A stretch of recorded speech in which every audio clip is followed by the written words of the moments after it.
G. Gordon. All right, ladies and gentlemen. Joining me as my guest is Representative Thad McCotter. He is the United States Representative to Michigan's 11th Congressional District. And he's been serving there since 2003. And, Congressman, welcome to the show. Oh, thanks for having me back, Mr. Liddy. Well, it's our pleasure. Now, I want to talk to you first about this situation going on over in Egypt. There are people who say, well, we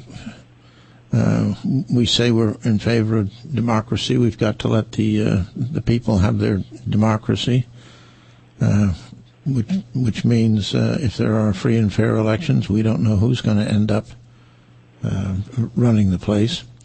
Others say Mubarak has been a faithful ally for 30 years and kept things stable and so forth, and we should back him.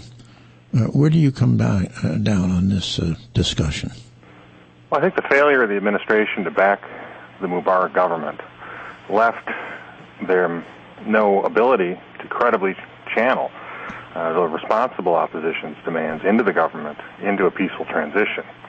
It had put the government and its supporters in a position of watching the opposition be able to be intransigent, knowing that the administration was not behind the government, not able to effectuate a change with Mubarak moving towards leaving the government with the September election. So what you see now is an opposition that has no interest in trying to do anything within the existing government.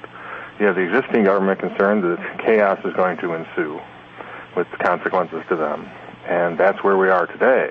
I think the United States has to make it clear that we want a peaceful, responsible transition within the existing government with Mubarak there until the September elections. And that we want to work with responsible opposition parties. And I do not include the Ikhwan, the Muslim Brotherhood, within responsible opposition parties. Now, many will argue that they should be, but I would argue back that if it is as claimed that they've had nothing to do with the demonstrations to date, then they should certainly not reap the benefits of the new government. Well, now, there are people who want to rewrite the Egyptian constitution before the full and fair elections. What do you think of that idea? Well, I think if responsible opposition is brought in and they rewrite it to make sure that the government or things the government cannot do to their citizens by a simple majority vote, I would hope that they would put in a new constitution, their acceptance of the 1979 peace accords, protection of the rights of Coptic Christians, free international navigation of the Suez Canal, and that they preclude any organization that has or does advocate terrorism as a legitimate means to political ends. Yeah. Well, from your lips to God's ear on that, but the situation does not, to me, appear to be limited to Egypt. I mean, you had Tunisia just before Egypt went. We understand that there's a movement, similar movement in Yemen, that in Jordan, they don't want to overthrow the king, but they do want to get rid of the prime minister, and so on and so forth. How extensive do you think this thing is, and how far do you think it's going to go before things settle down again?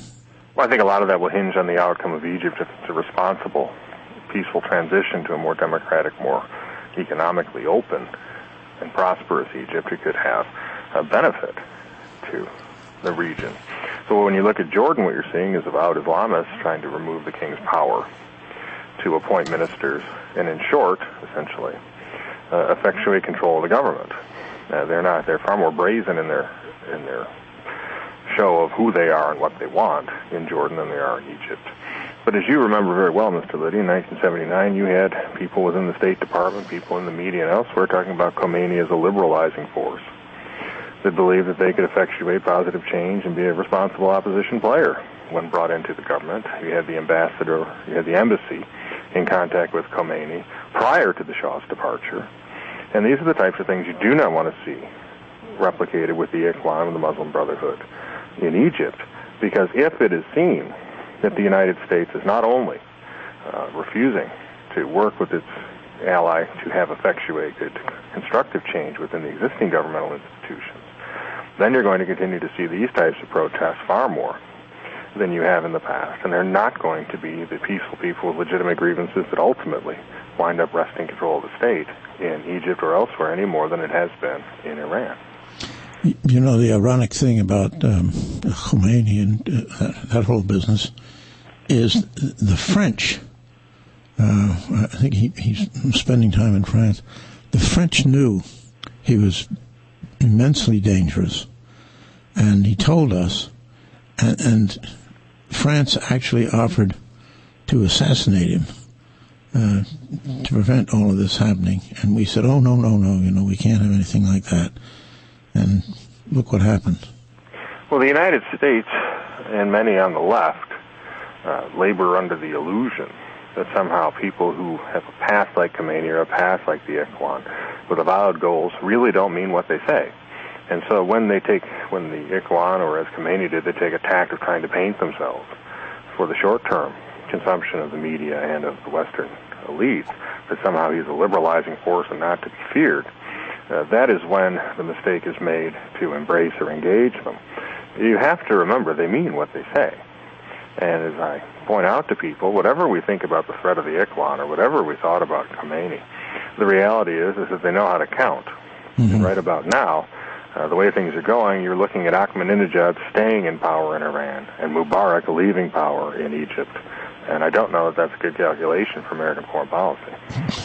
No, it certainly is not for American foreign policy, such as it is.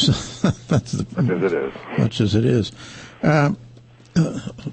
Let's turn to, with your kind permission, the situation domestically here with the Obama attempted takeover of 1/6 of the American economy, healthcare. The intention, the announced intention of the new Republican majority in the House is to defund and stop as much as they can the implementation of Obamacare, at least until they can get a reading from the Supreme Court of the United States on constitutionality. And even if that goes the wrong way, if they can take over the Senate and the presidency in 2012, the suggestion is to repeal and then replace. Where do you come down on all of that? Oh, we had the vote to repeal it, in which every Republican kept their word to their constituencies and voted to repeal it. And now we are in the process of making sure that while the court cases go on, we are very supportive of making sure that our Senate colleagues have a vote on this that is open and fair so the public can see who listened in 2010 and who didn't. And we want to make sure that your tax dollars are not used to implement a health care scheme that never received the majority consent of the American people. I think that these are things that we talked about in 2010, and as this process continues, I hope the American people are watching to see who got the message from the electorate and who didn't. Well, another thing that the electorate, I think, has made pretty clear is that they don't want taxpayer dollars being used to pay for abortions. And the way I see this thing, it does permit it. Yes, and there's been a bill introduced to stop taxpayer funding of abortion. And I think that, again, you hit it on the head. The number of people, the majority of Americans do not want to see taxpayer dollars used for abortions either here or abroad, as this administration has allowed. And this is, again, just the sense of the people has to be represented within their elected officials.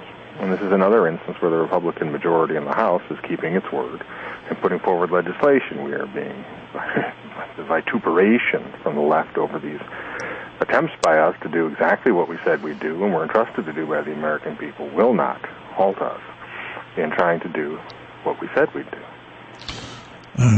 I have to ask you this. Is there any chance that you fellows can talk to Upton and get our light bulbs back, for heaven's sake? Really? Yes, yes. I saw that some of them on the left were praising the end of the incandescent bulb at the very time they're talking about an innovation economy. The irony is striking. One of the greatest innovations in American history was the incandescent bulb. I think we got to put it back where people can use them again. It's a case of when you talk about government being limited and government being accountable to the sovereign American people. Did anyone ever imagine, from the founding on, that the United States government would be in your home telling you you cannot put an incandescent bulb in your house?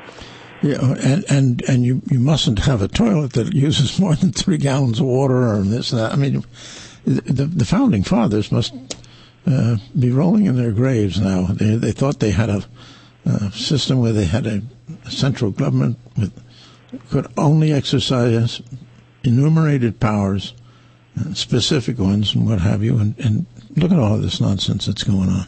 Yes, and this nonsense is non-sustainable, both in terms of spending and in terms of the over-regulatory reach.